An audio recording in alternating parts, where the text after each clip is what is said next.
الله والصلاة والسلام على رسول الله سيدنا محمد أشرف الأنبياء والمرسلين. It's always my pleasure to introduce any medication or talk about any scientific part or any scientific content with the conferences in general, and especially within the Saudi Society for Rheumatology. لا زال أذكر أول مؤتمر للجمعية كان يوميها في الرياض، دكتور رامز السويلم ودكتورة حنان الريس كانت النائبة، وأنا كنت لسه دوبي جاية من كندا. أول محاضرة ادوني هي عن فيتامين دي، ماني عارفة ليش ماني عارفة ليش. Right now كنا بنعمل التور، okay, and we were shocked. ما شاء الله كل ما لها عدد الشركات بتزيد، عدد الأدوية بتزيد. It's always never enough. It's always not wrong. لأنه المرضى they have high demands right now. Our patients are becoming more complex. They require more needs. ما صار فقط اللي هم عايزينه إنه to relieve their pain. They want more. And you know something? You became smarter. بسبب المؤتمرات والتوعيات والمحاضرات, you became smarter and you start to take care of your patient better and more than before. And that's the aim for what I'm going to present right now. In my first lecture, I talked about the PSA challenge. And in this one, I'm going to talk about one of the medications that cover all the domains. And that's what's called all-in-one relief. I'll go over a case presentation, then the guidelines. It's never enough to go over just a few lines of the guidelines and how the head-to-head trials and the manifestation, how to be covered. So first of all, this is a real patient of mine. He's a 30-year-old gentleman who came with a skin psoriasis, and he had been treated locally and with DMARDs for many years. He started to develop symptoms suggestive of PSA, and there was a significant extensor tenosynovitis in his hand.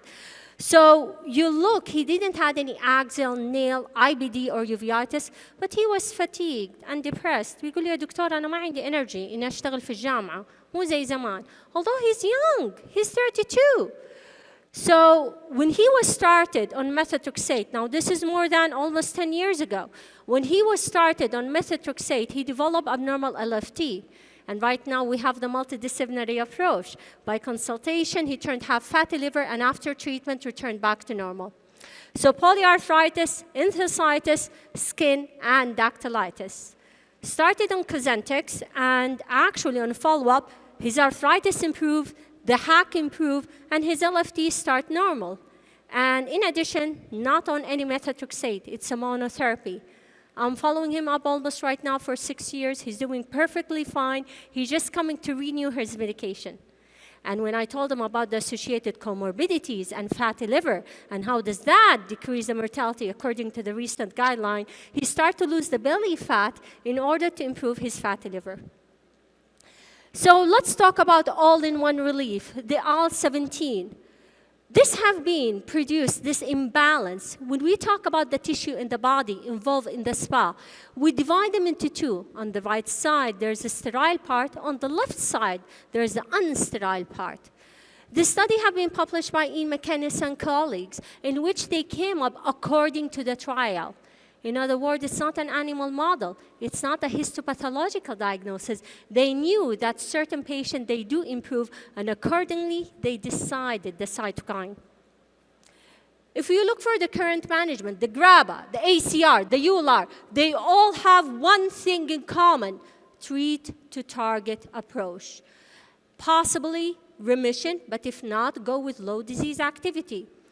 I presented earlier about the GRABA, the good and the beauty about it, especially even in the updated one, it's a domain predominant.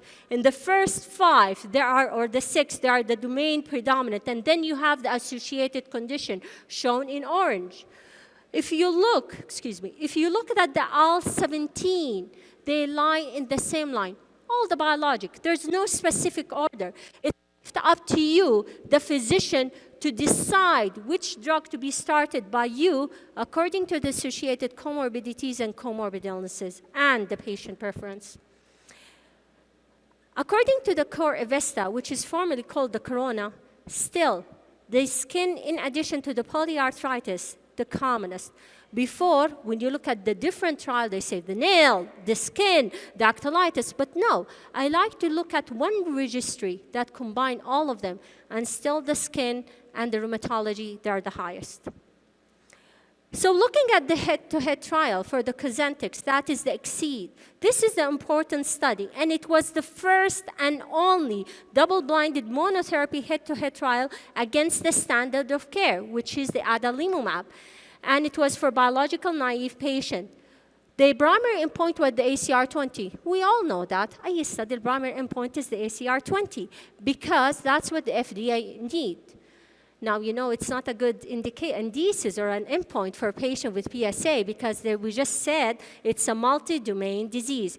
So the secondary endpoint was the PASI 90 in addition to the ACR 50. Us, the rheumatologist, احنا طماعين. We hope for 90 and even the ACR 100. That is remission for the patient. Changing the hack and the resolution of the enthesitis. Despite that the picture over here, it showed Achilles tendonitis. But always, please, when you assess the enthesitis in any study, don't look only on the big enthesitis. Look assessment by the score, i.e. the lead enthesitis index and the other score. So if you look at the results, actually the Cosentyx showed a similar, almost similar, versus the adalimumab based on the ACR 20 at 52 weeks, and it did not reach statistical significance. So they're all the same with regard to the joint. So where is the difference? It's actually in the domain. So the skin did better, and that's what's in the EULAR, that's what's in the ACR. They say if you have a skin predominant disease, go either for the IL-17 or IL-23 and 12-23 inhibitor. The Kaplan-Meier curve showed that the retention rate by week 52, the patient who discontinued treatment was less with the Cosentyx compared to the adalimumab. Let's look at the all-in-one relief. We have many trials. There are 6 clinical trials, the pivot trial for the future, in which each one will give you a message. لا تخافوا أنا ما حروح عليها كلها. We don't have time. And you know something? I like to give you the spot on, the important message. So first of all, from the future one, we know that the ACR response was fast and sustained in the time curve. Whenever there's a time curve in any study, I want you to look at 2 things. First of all, how fast, so you could see that the patient improved within 1 week. And number 2, the sustained. And over here, up to 5 years is sustained. Remember those patients haven't been taken any DMARD agent. In other words, you look for immunogenicity. In other words, if the patients start to lose a response of time, it could be an immunogenicity and antibodies problem. Number 2, looking at the ACR 50, that's in the future too, looking to more stringent type of approach in the responders percent. Again, it's higher than the placebo in patient with and without methotrexate. I would love to look at radiographic progression and يهمني مو بس subjective, tender, swollen joint. I want objective finding. Give me X-ray, give me MRI, and here is the X-ray for you, which show that there is an inhibition and less radiographic damage compared to the placebo, whatever dose you use, whether they use the 300 on the top or the 150 at the lower bottom. Remember, in PSA, with no much skin improvement, the 300 milligram, it's almost similar to the 150. The complex patient, the inadequate response, they are the one that we go on more skin involvement, we go with a higher dose. Resolution of enthesitis, dactylitis, and nail. You could see clearly, your smart audience, it's higher within the Cosentyx than the placebo. But you know something? This is not the only message I want to show you from here. This is a patient of mine who has severe nail psoriasis, and she came to me for a second opinion. She was started on Cosentyx, and you know what? After 3 months with this picture, the rheumatologist decide to change the Cosentyx to another IL-17 inhibitor. Look at the curve, the future one, the nail, the NAPSA. Where do you see the maximum? By 52 weeks. If we said, okay, it's going to be within 32 to 40 weeks. When I spoke with the dermatologist, I told them, when do you decide that nail psoriasis, the treatment I'm giving, is not good enough for the patient?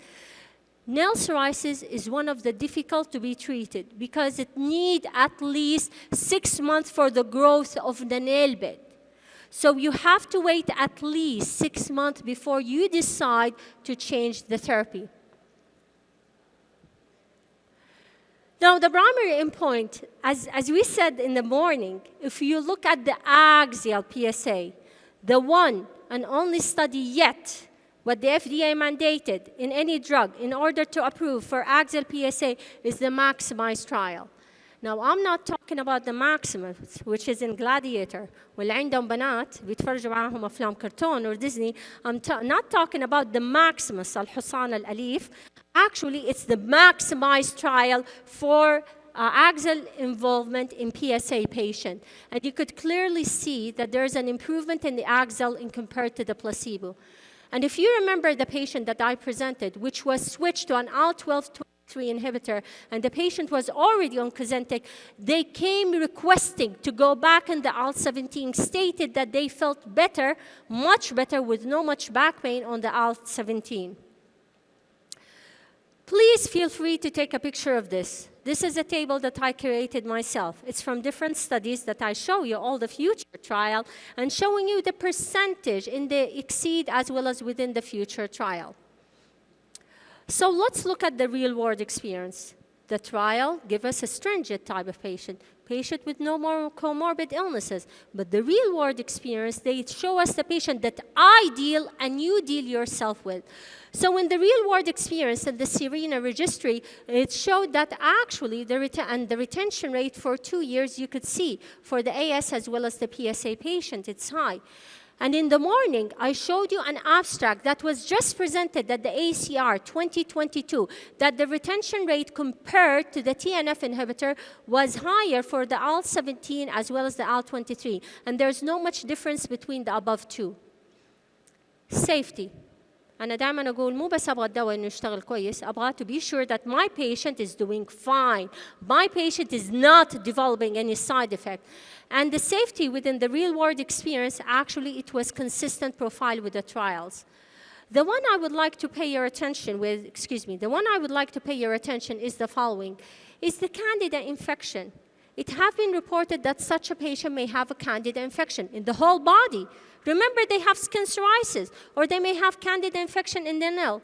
Simply interrupt the treatment, refer them to the proper service, start antifungal agent, and then restart the treatment. What about the IBD in the form of ulcerative colitis and Crohn's? Less than 1% incidence rate of IBD within the expected background incidence rate. Which means, yes, indeed, we don't give it for IBD patient, but it doesn't lead to the occurrence of new IBD patient. And as we said in the morning, we still have to screen the PSA patient by specific questionnaire and by doing the proper measure, for an example, the stool calprotectin. And finally, looking at the long-term safety real-world experience in 12 RCT trial, there's no trend in increasing the mortality specifically from MACE IBD over time. And again, it's less than 1% incidence rate of IBD. Now, I'm very glad to announce it's not only the good thing about it, it's all in one injection. The good news is, previously, I used to tell my patient who used to take Cosentyx, take 2 injections, 150, and just shot it in each thigh. You know something? I'm glad to announce that right now we have 1 injection that is registered right now in Saudi Arabia, and inshallah, it lists misery to the patient. So in summary, EXCEED is the first double-blinded placebo-controlled trial, head-to-head trial versus the adalimumab that showed a similar efficacy for the ACR. The Maximize completed the efficacy for the axial PSA compared to the placebo. And if you see that the safety trial was comparable, even the real-world experience, but still, we have to follow up our patient closely. And the message I always tell my patient, PSA is different from RA. If you look, everything is longer in PSA than RA. The treatment is longer because it's multi-domain. Remission or low disease activity take longer. And when do we start taper take longer? دائما نذكرهم بالآية الكريمة فصبرا جميلا. Thank you so much for your attention.